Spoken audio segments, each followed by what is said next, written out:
Es un placer saludarles y deseando desde luego que la bendición de Dios sea con todos y cada uno de ustedes.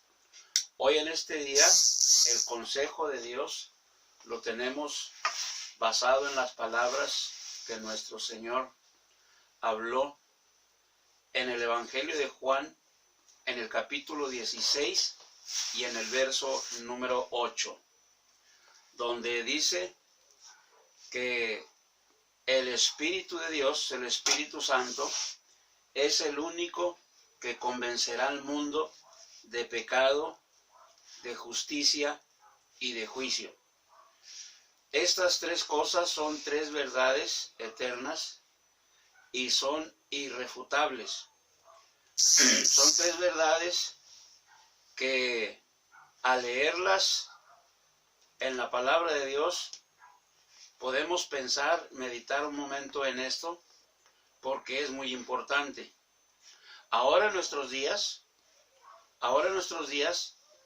cualquiera que se atreva a hablar del pecado puede causar burla, puede causar crítica, risas y un sinfín de reacciones puede haber cuando escuchan acerca del pecado. Como ya dijimos una ocasión, en los medios de comunicación se puede hablar de cualquier cosa. De cualquier cosa se puede estar hablando e inclusive dar detalles.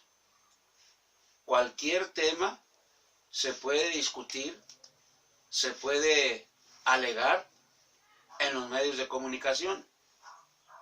No importa que sea, puede ser un tema acerca de brujería, puede ser un tema acerca de la sexualidad, puede ser un tema cualquiera, puede ser el tema más ridículo y nadie podrá decir absolutamente nada. Pero hablar acerca de Dios y acerca del pecado puede causar risa sarcástica. Pero son tres verdades irrefutables que nuestro Señor Jesucristo habló y dijo que esas tres verdades solamente el Espíritu Santo de Dios puede convencer al mundo de ellas, como son el pecado, la justicia y el juicio. Y esto es interesante porque la palabra de Dios enseña cómo llegaban los apóstoles, los discípulos, evangelizando, como fue la encomienda que recibieron del Señor, cuando les dijo que fueran por toda Judea, Samaria y hasta lo último de la tierra, anunciando el Evangelio, anunciando la palabra. Y dijo, el que crea y sea bautizado va a ser salvo, pero el que no crea va a ser condenado.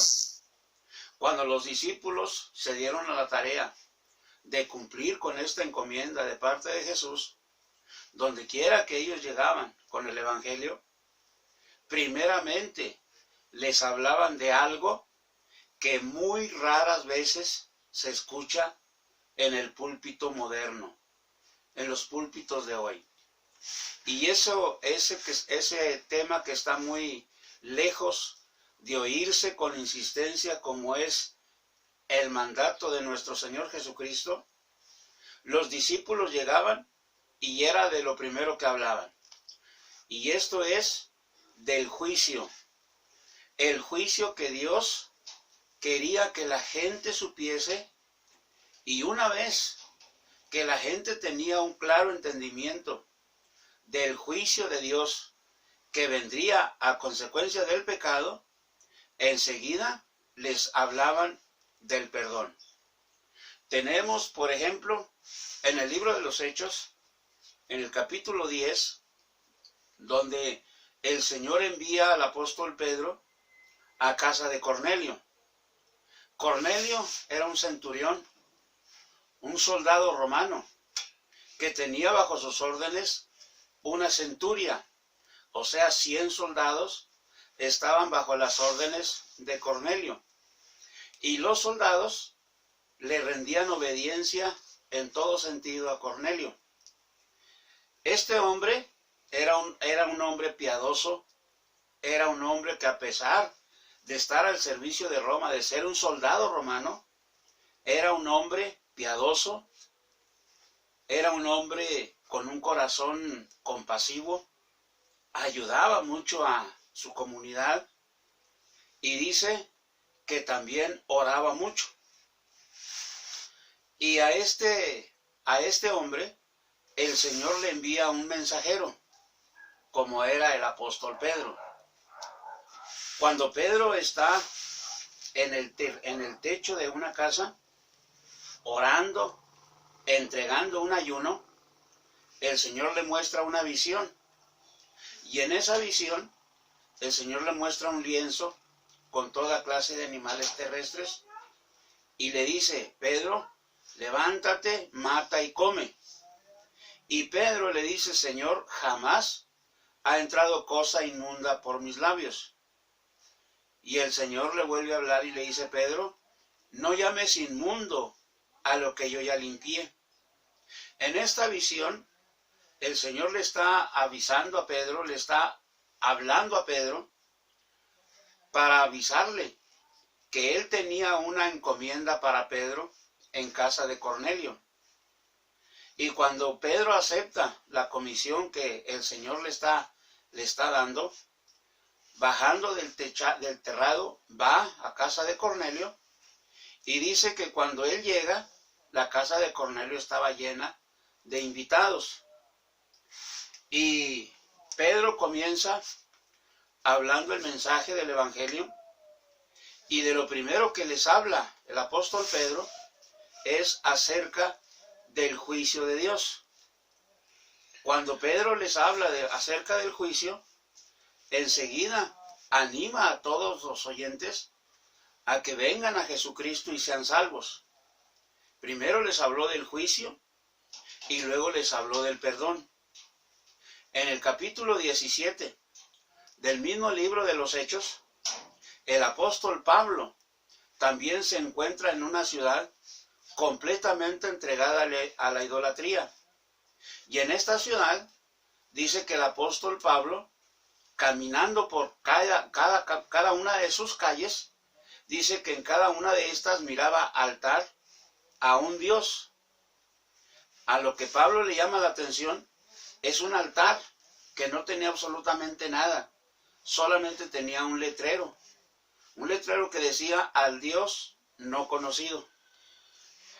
Pablo se prepara para hablarle en esa ciudad llamada Atenas y les dice que ese Dios que ellos adoran sin conocerle, Pedro le conoce.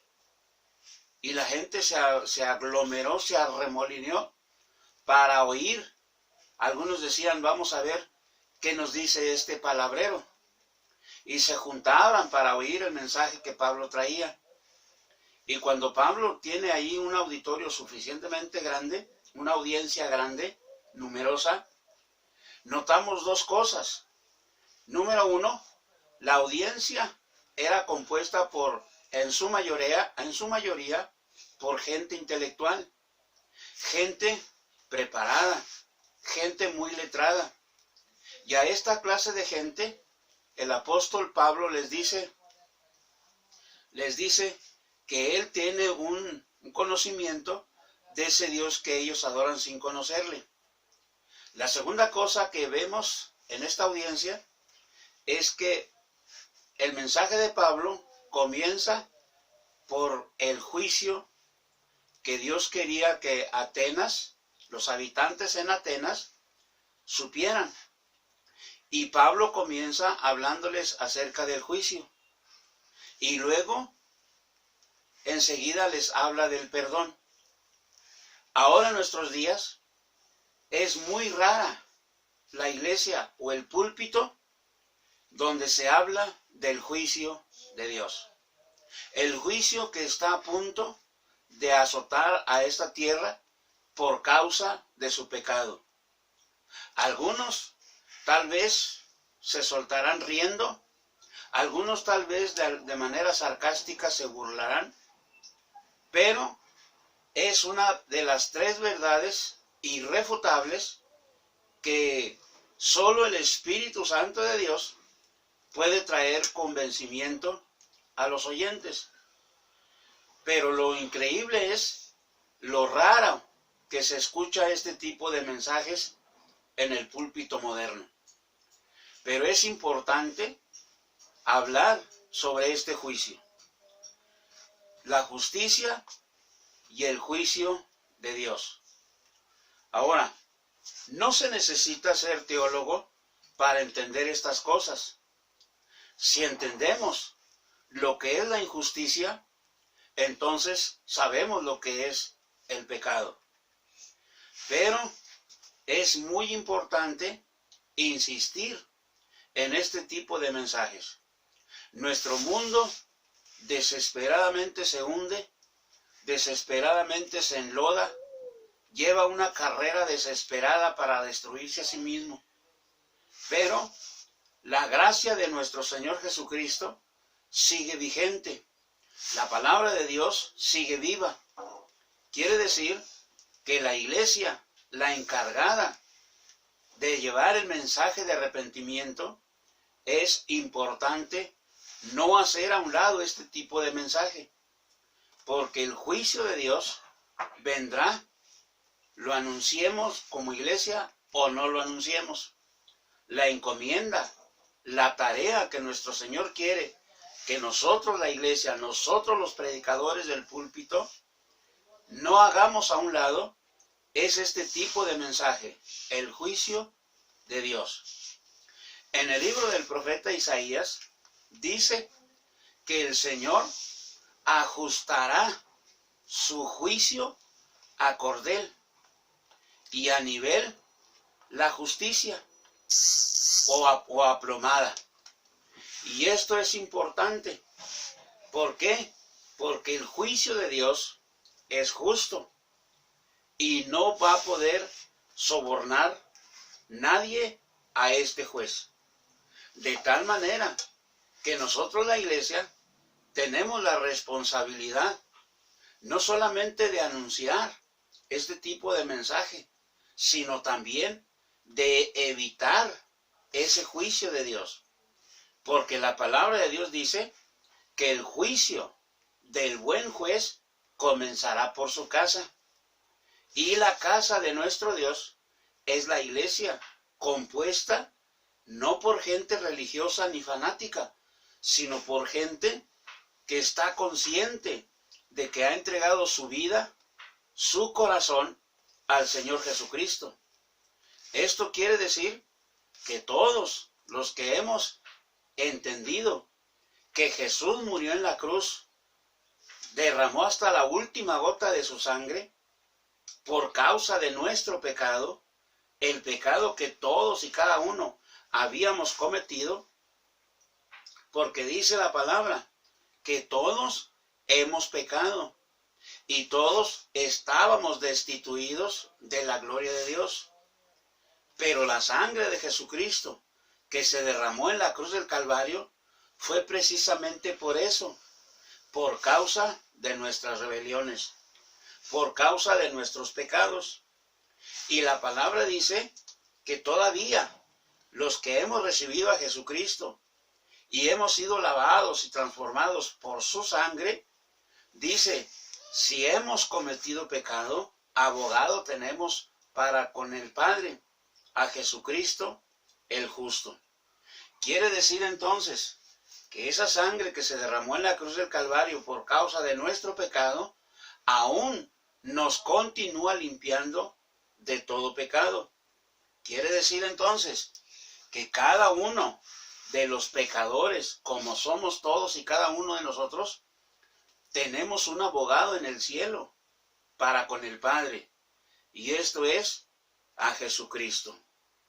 En el libro del profeta Isaías, en el capítulo 1, dice que si nuestro pecado es tan grande, tan rojo como el carmesí, vendrá a ser como blanca lana. Por lo tanto dice, venid pues ahora, dice Jehová, y estemos a cuenta. Él es el único que nos puede perdonar todos y cada uno de nuestros pecados. Su sangre la derramó en la cruz para limpiarnos de todo pecado y toda rebelión. Es necesario, pues, venir a Jesucristo. Cuando somos llamados por la justicia, en lo primero que pensamos es en pagar un buen abogado para que nos libere del problema por el cual nos está llamando la justicia. Pero con la justicia de Dios no va a haber abogado que nos pueda defender, porque el único que lo puede hacer es Jesucristo con su muerte en la cruz. De tal manera que el apóstol Juan registra estas palabras en el Evangelio de Juan capítulo 16 y verso 8. Dice que cuando el Espíritu de Dios viene y llena el corazón de la iglesia, dice que es a través de la iglesia, a través de los mensajeros de Dios, que el Espíritu de Dios convencerá a este mundo de pecado, de justicia y de juicio. Y dice, hermano, que el evangelista Juan dice en su primera carta, en el capítulo 5, dice, toda injusticia es pecado. Si sabemos lo que es injusto, entonces entendemos lo que es pecado. No podemos entender a plenitud la justicia de Dios sin entender cabalmente lo que es el juicio de Dios y los motivos o las razones por los cuales el juicio de Dios vendrá. La generación antediluviana no entendió el mensaje de Noé, el pregonero de justicia, cuando Noé estaba anunciándole a su generación, a su mundo que le tocó vivir, que Dios había hablado con él y le había dicho que había propuesto destruir todo lo que había creado, desde el hombre hasta la bestia. Y dice que se arrepintió de haber hecho al hombre. ¿Por qué? Porque el hombre se dio a la tarea de usar toda su inteligencia, todo su ingenio, a hacer solamente el mal. Lo mismo que está haciendo nuestro mundo en el día de hoy. Personas realmente inteligentes, intelectuales, que están usando su inteligencia, su conocimiento, alto conocimiento, solamente para inventar, para fabricar cómo destruirse a sí mismo. La inteligencia que nuestro mundo ha alcanzado, jamás soñó con alcanzar el nivel de conocimiento al que ha logrado llegar. Lástima que ese conocimiento al que ha llegado solamente está usándolo para fabricar armas destructivas de manera masiva. Dios es el único que a través de su Espíritu Santo, moviéndose en la iglesia, hablándole a este mundo a través de la iglesia, es el único que puede convencer al hombre de su pecado, de su injusticia con el que se ha empeñado a vivir en estos últimos años. La injusticia con la que nuestro mundo se conduce es de veras escalofriante. Y solamente el Espíritu Santo de Dios es el único que puede convencer de su error a nuestro mundo, de la injusticia en la que ha caído. El Espíritu Santo de Dios es el único que puede convencer al mundo de ese error. No puede la iglesia, no puede el hombre alcanzar un éxito como el Señor quiere que lo alcance. ¿Por qué? Porque la injusticia está a la vuelta de la esquina. De tal manera entonces que si entendemos a plenitud que el juicio de Dios vendrá por causa de la injusticia del hombre, entonces el hombre podrá entender que solamente Jesucristo es el único que puede hacerle cambiar de parecer. Nadie más lo puede hacer.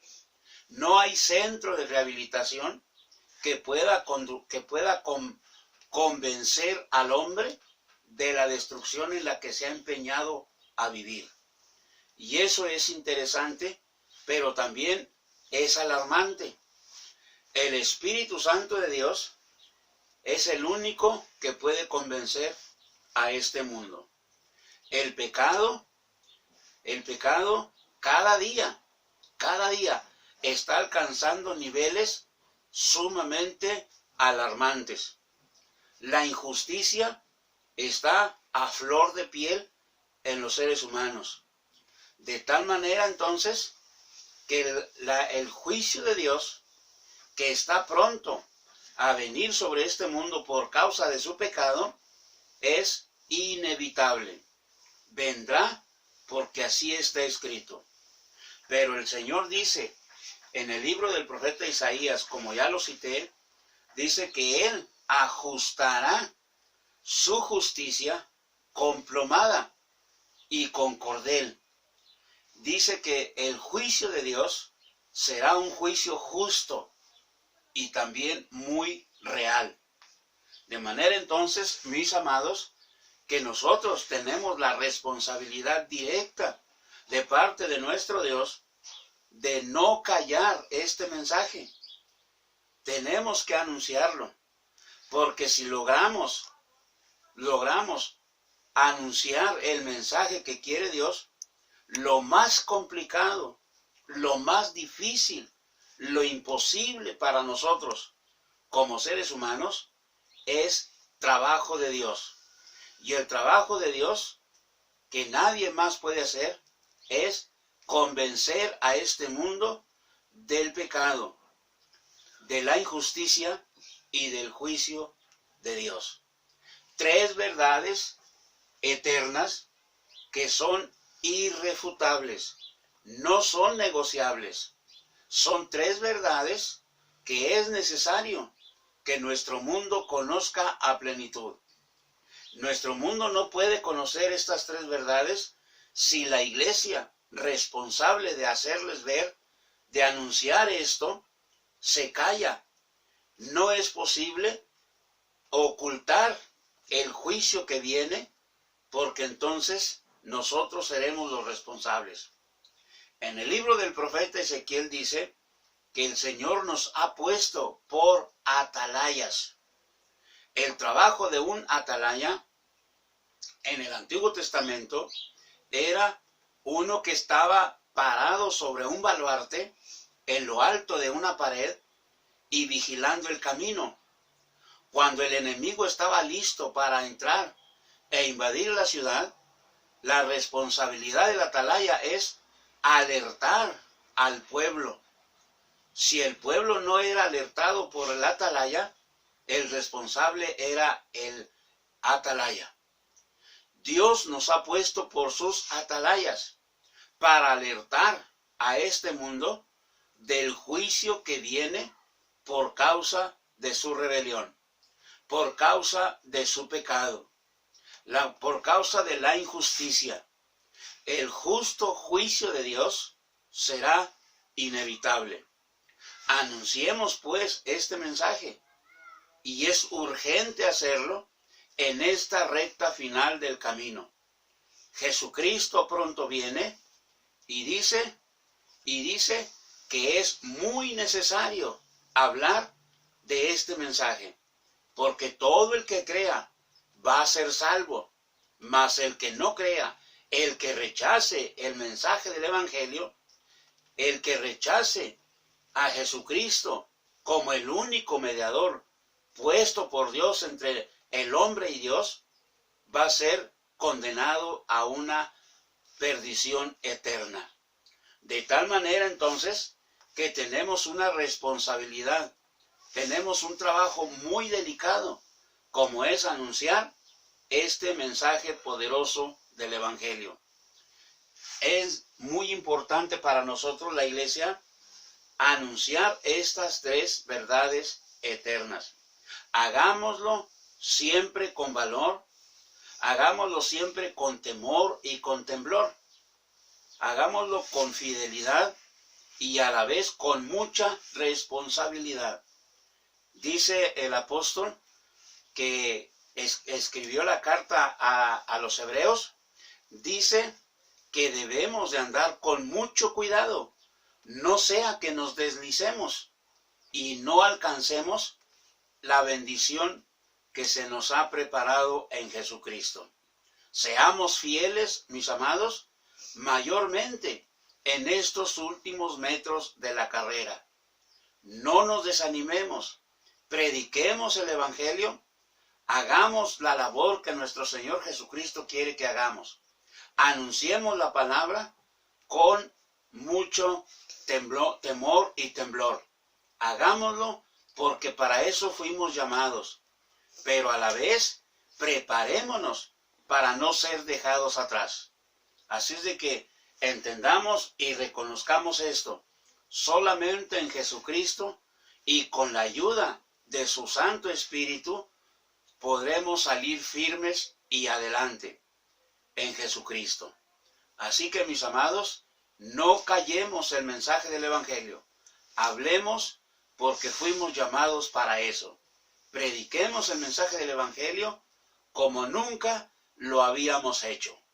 Que nada nos llame tanto la atención como predicar un mensaje fiel, puro y sincero, reconociendo que aún nosotros mismos podemos ser reprobados si descuidamos nuestra fe. Que Dios nos ayude entonces a todos y cada uno de nosotros para guardarnos fieles hasta el día en que el Señor haga sonar la trompeta en el cielo y nos lleve a casa. Mis amados, que Dios bendiga sus vidas rica y abundantemente.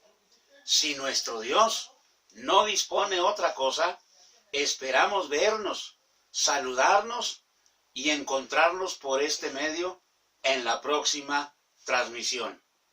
Que Dios bendiga sus vidas, sus familias, su liderazgo y el ministerio que se les ha encomendado. Dios les bendiga a todos.